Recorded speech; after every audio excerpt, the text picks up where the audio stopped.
Hi guys, we've been learning about watercolor techniques, so we're about to apply one to a painting. And this assignment involves creating a contour painting. So what you are asked to do is create either a contour drawing, which is an outline of an image, or find a contour drawing and you're going to paint the outlines. So what I did was I wanted to paint a lizard, and I'm more concerned about your painting skills right now than your drawing skills. So it's okay to Google image a theme with the words coloring page in front of it. So I Googled lizard coloring page, found a picture that I liked, and held it up to a window with my watercolor paper on top of it and traced on the outside and the inside of all of the coloring page lines. So hopefully you can't see my pencil lines very well because I want them to be light so that they don't show up very well after the paint is dry. So if you recall, wet on wet is a technique that blends colors and it's kind of unpredictable. So it involves having one color on the paper and letting another one bleed into it. So what you want to do is pick analogous colors, and you should have already looked at the analogous colors chart in the PDF file to figure out what those are. They're colors next to each other on the color wheel.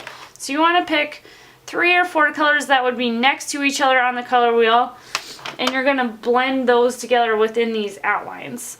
So remember, you always start with a wet brush. And since I have pretty skinny lines, I'm going to be resting my arm or my wrist on the table, and I'm going to also make sure that I'm holding my brush pretty vertical so that only the tip of the brush will barely touch the paper.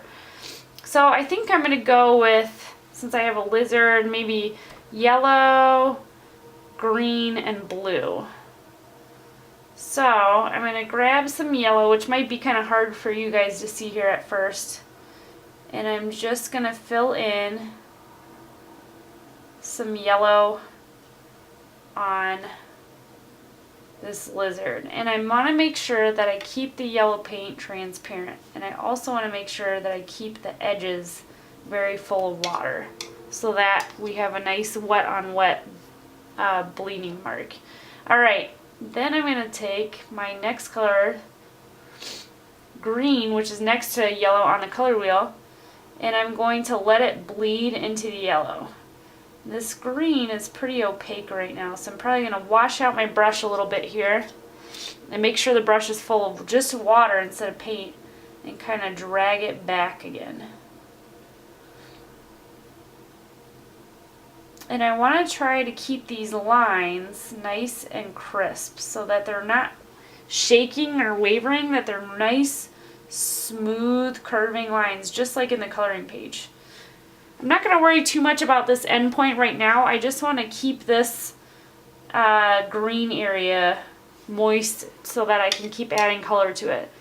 Then I'm going to go to some blue and kind of dab it into the green that's moist.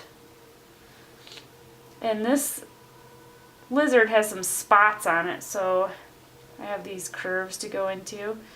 If you want the color to show up a little bit darker but still transparent, you can just add a little bit less water to it and a little bit more paint.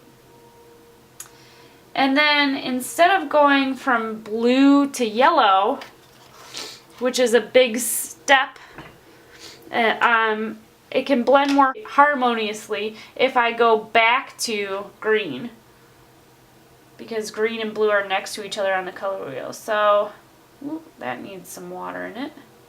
So anytime you catch yourself having opaque colors, you need to add more water.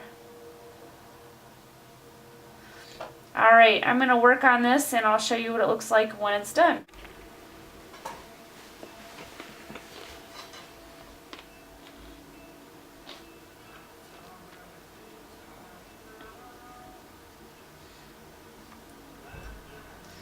So remember, you just do a little bit at a time. You put some water down in the areas where you want to put paint. You can also drag paint that you already have into those areas as well. And then once you have your water down, you're going to go back and add different paint colors. And you want to remember to try to add them in analogous order so that they blend harmoniously.